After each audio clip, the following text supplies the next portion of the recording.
Good afternoon. Welcome to Rappler. I'm Bea Cupin. A few days ago, the Commission on Elections proclaimed the winners of the 2019 party list elections. We saw the rise of new groups associated with the Duterte administration and parties associated with traditional politicians. So the party list system, of course, was designed to give a voice to the voiceless in Congress. So what happened? What comes next? We have with us this afternoon Dr. Walden Bello, a former representative of Akbayan in Congress, to share with us his insights, hopefully make sense of what happened in the 2019 election. So hi sir, welcome to Rappler. Hey, thank you for inviting me. Welcome back to Rappler. So it was a big loss for the party that you once represented in Congress. Yes. First loss since 1998. What happened? What do you think happened? Well, the first thing that I would just like to say is I have been inactive as a of course, we member have of to the clarify party that, yes. For a long time, ever since I resigned as the representative in the House of the party. Secondly, the other thing I wanted to clarify is that although I have not been with the party actively for a long time, I felt its loss, and I think it's a bit tragic, that happened. And if you ask me, I think generally, I think it was not, a good outcome, not only for Akbayan but other members of the progressive movement. Yeah. I think that if you look at all the left groups, the number of votes that they got was significantly less than went down. usual, right? Yes, right. If you go through all of them. So what happened? Okay. Well, first of all, I think there is, of course, the groundswell of support for the president. Of course. Okay. And that was quite significant. Right. We're in a new era of politics, whereby I would say it's no longer the traditional interest group politics where things like name recall, interest, money played the more decisive role. They still play a role, but I think right now it is a politics of faith, of how would you call it, charismatic politics, tied to a certain figure who is able to mobilize support for people in the direction that he's going. Right. And I think that must not be underestimated, that kind of politics of faith that Duterte represents. Now, as we've seen, there are many issues, very, very valid issues, whether it's stock hang, whether it's inflation, etc. That the opposition tried to bring up. Okay, and they're very important issues, but it seemed like they didn't make that much of a difference in terms of the way that significant parts of the electorate went for the president. They seemed to want to give him the benefit of the doubt. Okay, and so I am just dismayed at the results of this. But when you focus on the parties of the left, the progressive parties in particular, let's take the Makabayan bloc, for instance. I think it's a mixed bag for them. Yeah, it's a mixed bag. Bayan Muna got 3 seats. Yeah, Bayan Muna got 3 seats, but on the other hand, Anak Pawis did not get a seat. Yeah. And overall, the numbers... Just 1 seat each na lang sila from the and usual. the numbers of voters went down. And I think 2 things were operating here. On the one hand, I think they lost support for people who were with them, but had gone for Duterte. And when they turned into opposition, they lost that block. Okay. The other one that was, of course, the people who felt that from the very beginning, they should not have made an alliance with the the Exactly. government. Exactly. And so the people who used to vote for them that were disappointed because they made the alliance in the beginning, they lost that So too. that's two waves of Sure, alienation. sure. They're Alienated sure. because of Yes. okay. Yes, the two wings, of alienation. So now when it comes to Akbayan, again, you cannot just say it was the Duterte wave. Um, there was, unfortunately, the party was associated very much with the Liberal Party. Because you were allied. I mean, the party was allied. Yeah, the first. party was allied, and in fact was perceived and was indeed very close. And with the anti-Dilawan sentiment that was quite effective, Akbayan also suffered the backlash, you know, against the Dilawan. And but if I may just talk frankly, many of the people, of course, I greatly respect, who are in Akbayan, is I think that unfortunately they were uncritical in their alliance with the previous administration. And I say this, because when I criticized the administration back then over the disbursement acceleration program for its double standards on corruption, going after enemies but protecting its friends, and I did not get the kind of support from the party that I expected. And I think what happened in this case, is, that instead of supporting a stand that basically says we cannot have double standards, that if the budget secretary like Abad engages in corruption, and the president tolerates that, we must come out and say we cannot run on an anti-corruption platform and then tolerate A line corruption. has to be drawn. Yes. So, and you see what happened here is that, in fact, the Supreme Court said, there were unconstitutional violations on the part of the administration when it came to the disbursement acceleration program. And then Abad was indicted by the ombudsman, and even the president, Aquino, is still under indictment. In fact, for the disbursement acceleration program. So what I'm saying is, that as a party, as a progressive party, you should be in front, basically saying, okay, that we cannot tolerate corruption, instead of not coming out, being voiceless, and because you want to protect your alliance or your interests. I have a question about that, Sure. because the points that you mentioned for Akbayan, both for the various parties Sure. under the Makabayan bloc, seems to point towards the alliances that they forged. Sure. But where do you put yourself there? Because of course politics is addition. You need allies. You need you need to strengthen whatever Sure. political power you have. So where do you put yourself there? I mean, you can't not make allies, I'm guessing, or do you have to be more careful about the allies that you make?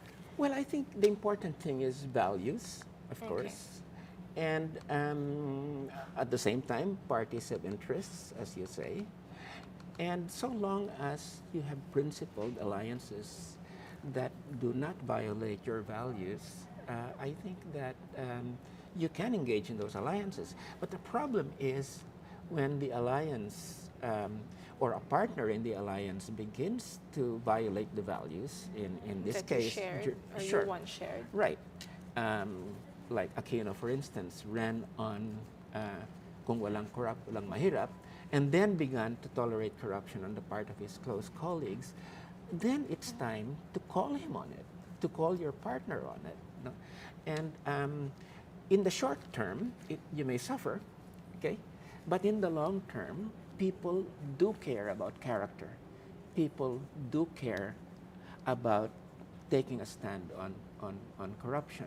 So my sense is that it's a tough call. It's a very, we debated this within the leadership of Akbayan then, and I had to resign because the party felt that it should not be critical of Aquino on these issues, whereas I felt that it was time to be principled and to call the president on it. And so when you come to the question of alliances, there's a point in which you basically say it's time to move out of an alliance. Right. It's time to stick to the basic principles. So it might not be worth it anymore in the greater scheme of things. Sure. And the problem, of course, is that in the short term, of course you suffer. In the short term, maybe you won't get affected, but in the long run, it's gonna catch up with you. I just wanted to bring in a comparative sense what happened in Brazil. Yes. The Workers' Party in Brazil came to power with an anti-corruption agenda, and in the end, it got eaten up by corruption among its party members, so that even the party most popular person in the party, Lula, is in jail at this point in time. But the Brazilian voters turned their backs on the Workers' Party precisely on this issue of corruption. People care about corruption, and it's a gut issue. It's a gut issue. Yeah. If you come to power basically saying you're anti-corruption and then you become corrupt or you tolerate corruption, people won't stand for that. So this is why I think we have to take this issue of corruption very seriously. Right. We have to take issues of alliance very carefully, and we need to make sure that progressive parties enter with their eyes wide open into alliances and know when to lead. Right. The tragedy of Akbayan is it did not know when to lead. I mean, the Makabayan bloc was also criticized for some people think that they stayed with the Duterte administration. They allied themselves with the Duterte admin for too long. Of course, they cut that tie a few years back. Sure. Right, but I mean, about a year and a half ago. Yeah. Yes. Do you think they were too late also? Oh, my opinion of that is they should not have allied with Duterte in the first place. I mean, he already came to, their record as a human rights violator, that he, already, it was, fairly clear, that he was going to pursue, this, and in the first year, he was pursuing, a policy of killing. Killing people without due process, in the drug war. So, a lot of people could not understand why people in the Makabayan bloc, in fact, went into the coalition, or why they stayed, so long. And I think, as I said, I think they suffered because of that, and they. It's almost like a parallel story between the Akbayan and the Makabayan bloc in that way. Yes, in many ways, it's a question of in the part of Makabayan bloc. I mean, my sense, and I do have a great respect for many of the people there. I think it was a question of a mistake in terms of allying with a human rights violator in the first place, and in the case of Akbayan, it was a mistake of not knowing when to leave, because there were maybe interests, offices that were to be protected, and that became the cause of a fatal compromise. I'm not saying that Akbayan was corrupt, because it was not corrupt, but I think what happened, was that they compromised, with corruption, and did not come out in strong criticism when they should have at that point in time. And so if if they had come out with that, if they dared to criticize their ally, if they dared in fact say that we're leaving because these are our basic principles, I have a feeling that it would have been a very different outcome.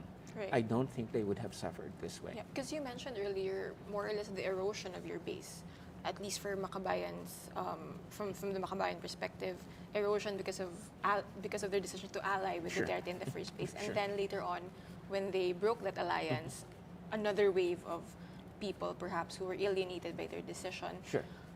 But how do you fix that moving forward? When you're a progressive group, you have Well, your base has sure. somehow eroded. What do you do? Well, I think that nothing is impossible, you know. And my sense is, first of all, a party has to confront, you know, the reasons for its demise. And unless it does that and realizes that it made the wrong compromises, or it should have criticized and it did not criticize, and it put interests ahead of values, you know, unless they face up to that, I don't think that there will be a chance for reform. But if a party is willing to say, okay, we made mistakes, This is you what know, went we wrong. sacrificed values, we tolerated corruption, then I think that is the first step in terms of a real reform of a party. So if you ask me, I hope that will be the route that Akbayan travels and Makabayan travels. Yeah, this is a wake-up call. A wake-up call. I guess yeah, not just basically. for Akbayan, obviously, Sure. but Yeah. talking about Gabriela, Sure. which normally has 2 seats Sure. in Congress. Sure. Yeah. For everybody, I Yeah. think it is a wake-up call on how do you deal with allies. You know, when do you leave an alliance? Right. When do you even enter an alliance in the first place? Okay, because you know, and that's really quite important. But the bigger issue that we all face at this point is how we deal with this new brave new world of politics, because the issue, the usual items that determine the elections, like money, name recall, patron-client politics, they still operate, but now the bigger thing is this, what I call, some people would say it's fascist politics, but this politics of faith, whereby people are willing to hold in abeyance their critical faculties because they believe Wait and see. in a father figure, or in a leader figure. Okay, Sure. the picture that you paint concerns me, because it's as if, is there room for an opposition when that's the dominant thinking in politics? Na parang, so how do you go against the father figure? Okay. I would say you can say it's a father figure, it's a leader figure. For some, it's a leader figure. But this figure who But this everyone figure looks up who's to, authoritarian, and people are willing to give him the benefit of the yeah, doubt, right? or they're Na parang, willing to hold their critical faculties in abeyance. Okay. First of all, I think that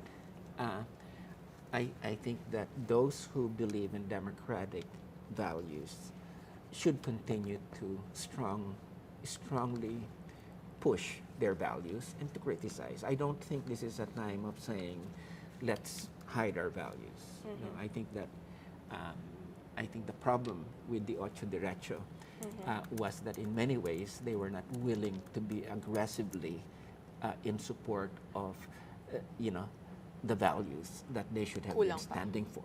Okay, but instead they had a very defensive campaign. Whereby in the very beginning they already were saying that, oh my God, he's very popular, we might have a difficult time. And they communicated that. So my sense is aggressive promotion of democratic values continues to be very important, but it's not enough.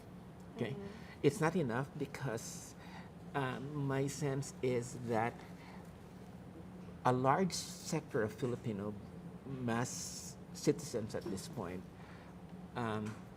they're not in sync with these values.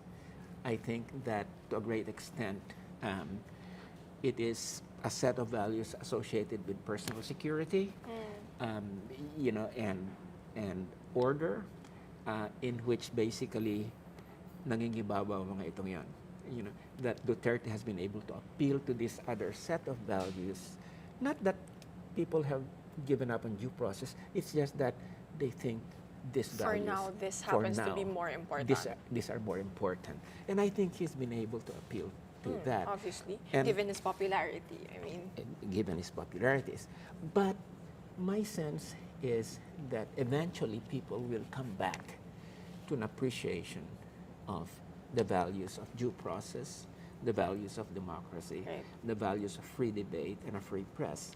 I think that the way that I look at it at this point is this is a period of collective derangement. Okay?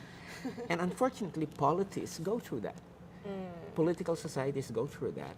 But we should also realize that things can change.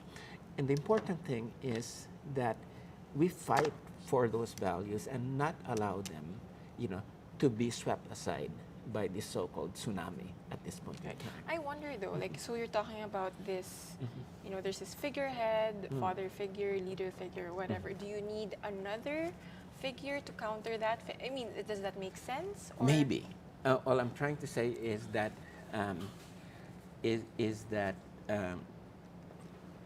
it's not enough to be in defense of our values. It's also very important to articulate a new politics that appeals to people. That still makes sense. That makes sense. That appeals to their sense of who they are and where they should be. That is very serious about things like equality, because in the old liberal democratic system that's now discredited, it's that everybody paid tribute to equality, that poverty should be eliminated, but basically it was seen by many people as hypocrisy, because, you had a democratic system that presided over an extremely unequal society, because in the real world, it was economic power and political power that counted. And I think that what progressives and liberals should try to do at this point in time is to reconfigure an approach and an ideology that puts real equality at the center, and real empowerment at the center, because right now, talk about real empowerment and equality is perceived as so much talk and not reality. Yeah. So I think floating concepts lang yun. Floating concepts. Yeah. Right. Pero sir, is there time? I mean, because the opposition in its beautiful chaos, there are a lot of factions, had 3 years to organize, to make sense of the 2016 defeat. 2019 na, next thing we know, pagising natin, it's 2022. Parang, is there time for that whole, like, making sense of how do you successfully become an opposition to a Duterte administration? Well, I think that there must be time We have to do no choice. it. We have no choice, okay? And, but I think we really have to jettison so many of our old approaches and old ideas and old faces, okay? We really need new faces and new ideas, okay? And whether we like it or not, this is often linked to new generations, so my sense is, that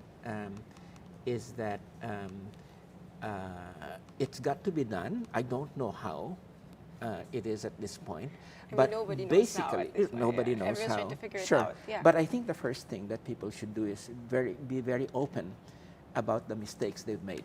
Okay, Which is easier said than done. which is easier said than done, and basically. I mean, it's a tough pill to swallow, right? To realize Sure. na palpak Sure. ako dito. Sure. Nagkamali pala tayo dito. Sure. And then I think we really need to also look at what's happening in other parts of the world, because there are other people like this, like Duterte, authoritarian types that have come to power. Just yesterday in India, Prime Minister Modi, who represents a very aggressive form of Hindu nationalism, won a very extremely decisive victory in India. Right. And this is, people now in India are very worried about the future of Indian democracy, just like we are worried. And So it's happening all over the world. it's happening all over the world. And I think that let's look at the trends, let's look at why it's happening, and let's get beyond the old responses. No? I think we must continue to defend our values, but beyond that, we must really articulate new paradigms whereby we can compete, because we appeal to the better part of human beings, rather than to what we would call, the other side. Right. Although some people would argue that, I don't want to say it's the dark side of Filipinos. It might, baka ito talaga yung ugali ng Pilipino. Do you believe in that idea na baka ito talaga ang Pilipino ngayon lang nailabas dahil, this is the administration in power, or these are the values that... No, I think my sense is that I think you have two competing sets of values, and sometimes like freedom and security. Yeah. And in the past, the old liberal values were dominant, at least with people in the middle class who are articulating many of these things. And I think that what happens is that there's a different set of values that also are important to people. It's just that they're not dominant at a certain point in time. And I think what... Or nobody's pushing that nobody's pushing particular that. set of Sure. values just yet. Right. But it's there, And I think with this law and order campaign, Duterte was able to put that set of values, put it up, and then basically saying this is more important than due process. This is more important than, the kind of freedom that you want.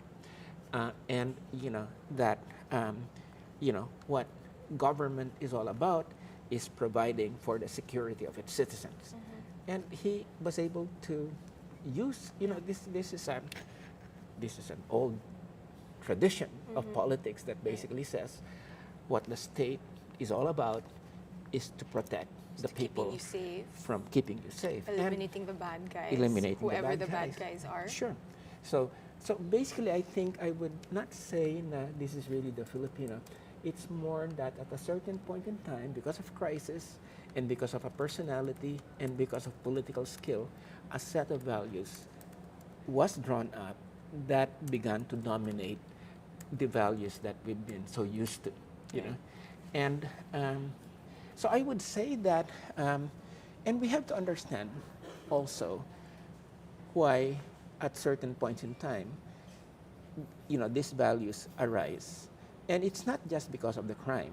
It's also because 30 years, 30 years of liberal democracy since 1986. Something's got to give. Poverty has become worse. Inequality has become worse.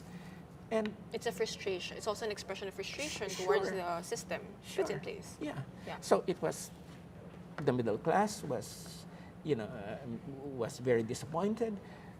Working people, peasants, people in the countryside, were desperate, And so in such circumstances, and with the law and order campaign, that became, sort of, that became the successful approach, So, that's my sense. An obvious manifestation of how peace and order suddenly becomes this dominant concern is General De La Rosa, who led the campaign against illegal drugs, is now a senator-elect. Speaking of Congress, the Senate is dominated now by Duterte allies, his anointed candidates. Congress, of course, will always be dominated by those allied with the current administration. So what now for Congress? Parang, my sense is, okay, you have 3 years to basically be an effective opposition, change mindsets. But you have Congress dominated by Duterte allies. Of course, his agenda, it's going to be easier for his agenda to be pushed. You have Chacha looming. what do we do? Like, Chacha to begin Sure. with. Mhm. What's your sense of what's going to Well, happen? I think definitely the correlation of forces is very negative for our side, to talk about our side. That, but my sense is, as I said, there are two ways to respond to this. On the one hand, we must be even stronger in defense of our values, in defense of due process, in The defense. already heightened. Sure, right, and to not Circumstances. retreat there, On the other hand, we really need to look at, what mistakes were made, and how we can reconfigure politics, that can compete with the authoritarian politics of Duterte, And I think that will be eventually a politics that must appeal to the better side of citizens, and that we cannot Bringing out give the up. goodness Sure. of the Filipino, Yeah, of the electorate. basically the civic, spirit, and the democratic spirit of people.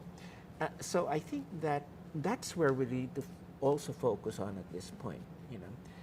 How do we do that? And of course, there's the way, the approaches that we make to people. The way that we convey messages to people, we cannot talk down to them. That does not work. That does not work. Every And election has we proven must that. be able to articulate our new paradigm or new approaches in ways that people can understand. We have, yes, we have 3 years, but at the same time, if you just look at the formal political systems, that might not be where change will really come. It would have to be really from the people in civil society. And I think that the key battleground here, I think, will be civil society. With, whether you call it the electorate or civil society, with the masses, that's where the real long-term battleground will be. And so far, I think that we are at a disadvantage when it comes to that. But as I said, the first thing that we really need to do is to see where we went wrong, and out of that comes, my sense is that's where enlightenment comes from. But it's a tough battle. Yeah. It's a tough thing. That's so much easier said than done. Sure, it's really tough, but I think what we all learned is complacency about institutions. Everybody thought that the 1986 institutions, Will had a solid. Are strong enough. Yeah, Are strong enough sure. for this. Yeah. And the Constitution, which was the Human Rights Constitution, was after Marcos that was there. But the problem, of course, was that you had institutions that were set up on foundations of real inequality in the real world. And people like Duterte and Modi and others have been able to Take advantage. advantage of, hey, look, of this is that the real fundamental world. flaw, It's inequality, crime, and everything. And then there's this ideal discourse about rights and democracy. Hey, guys, isn't there a gap? They were able to see that gap and forcefully articulate an approach that basically emphasized, that the ideal was really not worth fighting for. Right. So this is, I think, the problems that. So this isn't just on the opposition, Sure. not on the party list groups. This everyone, more or Yeah. less, trying to Sure. combat the existing Sure. moral thread. That Sure, and I think what we need to say it, we need to recognize at this point is that the Duterte discourse and mass base and approach has the momentum still, after 3 years, Yeah, it's and still it there. was clear that it has the momentum. And I think, that we cannot underestimate that, and we cannot react in the same old ways. Right. And we must look at what happened during these elections, um, uh, how we waged it, and a number of other, key factors, Right. and see where really where mistakes were made, But it's a big task. It's I wonder also, is there something to learn from Labor Win? Because it was a surprise. I mean, they didn't really rank high in the central elections, but I mean, they gathered considerable support, especially among the middle class, surprisingly. The youth also. What can we learn from that movement in Well, the yeah. I 2019 mean, I elections? was one of the one of the blocks that I really supported was Labor Wing, and and I think the lessons here is that people, if you really believe in what you're pushing and you're very firm, you'll be able to get people to come along with you. Right. And I think the Labor Wing people were the ones who most articulated What they stood the for. concerns of people Right. in a very, very i- frank and non-hypocritical ways. Right. And they could say it because they were authentic. authentic way, authentic. And they showed that they were, they could speak about poverty, while Sani Angara was talking about, hey, I can't take a shower with somebody, a sexy shower. They were basically saying, look, this water thing, naghihirap mga tao. Hindi siya nakakatawa. Yeah, hindi siya nakakatawa. They were really authentic, and I think that authenticity is something we should build on Right. at this point in time. So Labor Wing, the example of waging a campaign by appealing to basic humanity and basic values, and without any money, and Exactly. yet performing quite okay Yeah. given the odds. Given I think where they started, Sure, right? sure. That's one of the silver linings in Right. this election, and I think we must really build on that. And I think it's great that Senator De Lima she came out with a statement recently praising Labor Wing for in fact daring to fight Right. even without any resources. And I think No that's machinery, no no money, machinery. yeah. And I think that was a good recognition from one of the people associated with traditional politics. And I think that was great that she made that recognition. Right. That Labor Wing represents a kind of politics that we can all learn from. And which we should continue. Right. Speaking of Labor Win, the base that they surprisingly courted, which is the young middle class, 2022, there's a lot of talk about young voters, the youth vote. It turns out marami sa kanila hindi pala registered bumoto. How do you get these young... It's not just a problem here in the Philippines. In so It's a many other global countries, issue, right? that the young, somehow they don't vote in significant But they have numbers. a lot to say, which But they is have a lot to ironic, say. right? Yeah, They right. have a lot to I was say, just but they're talking not to some voting. people yesterday about how, that,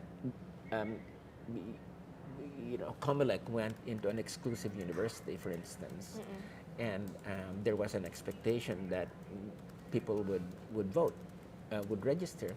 And then one of the students was telling, oh my God, she ran to be able to register because there would be long lines. And there were no lines at all. So basically, I think I think we have a generation that is so tied in to social media, and For better or worse? Sure, yeah, that cannot understand why they have to stand in long queues to be able to register, and I think we've got to realize that too, that maybe it's time to really look at our electoral processes so that we can adjust it to the expectations of youth, and make it easier for people to register electronically and this sort of thing. So I think that's one of the things that Technology and innovation should technology, step in. yeah, because it's a very technologically attuned It is, generation. it is. And so it's, our generation would stand in queues, but now... I mean, mine Sure. would, to an extent, maybe. Sure, yeah, It right. might give up at one point, but Mm. yeah. So there's that. But I think I agree with you that the younger generation um, is the source of innovation and change, but not to romanticize it at the same time. Of course. Because it can also be the source of authoritarian support for authoritarian figures. Because And- they're able to tap that network Sure. excellently. Sure, yeah. I think the studies that have been shown in India, for instance, is younger millennials, professionals, are among what they call the aspirational middle class of young people, are among the strongest supporters of Modi, the authoritarian figure. Is it because of their social media exposure, or is it partly because of their social No, I think he's been able to appeal to what they appeal want? to them, Okay. to I a understand. sense of being Hindu, to a sense of, it's one of these same things where people appeal to your security, but at the same time, they say that there are people who threaten you. And in India, Okay. Modi has been able to say, okay, it's the Muslims. Right. Okay, and over here, of course, Duterte says it's the drug It's people. the drugs cowards. It's the drugs scourge, and so I think that's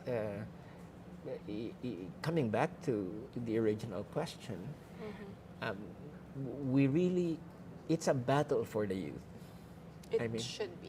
Yeah, It it's will a battle for the youth, and not just to say that because they're young, they're much more open to progressive ideas, and I think that what it means is that we must craft a much better, a much more effective message that appeals to the good, the in people, the ones that promote democratic and humanitarian values. So I think that it's a big challenge because we also know that oftentimes young people get seduced by visions and rhetoric that can that often sometimes scapegoats certain people as the source of evil. Because it's both Yeah, powerful and also vulnerable, I guess, of a sector. definitely. Because you're in your formative Yes. years. Yes, Yeah. yes, definitely. It's a lot of work to do Yes. after the 2019 elections and going into the 2022 elections. Yes, I think so. But I guess what this, this is the kind of discussions that we should be having, in which we don't have stock responses, and a very, but my sense is to open up, to open up to, the possibilities Right. of new forms of political organizing and political thinking, rather than just sticking to the old. Right. And I think that is what is going to be needed at this point in time. Thank you, sir. Okay, thank That's you. the too. challenge for everyone. Sure. All of our watchers, those who will watch this broadcast after it's aired live. Sure. So a lot of work to do for beyond 2019, going into 2022. Well, thanks for inviting me to. Thank you for dropping by. Thank you for joining our discussion. Sure. If you want to add to the issue, to the discussion, leave a comment, send us an email, send Sir an email. Twitter, Facebook, email, Sure. wherever. So thank you for joining us. This has been Beko Pin for Rappler. Thank you.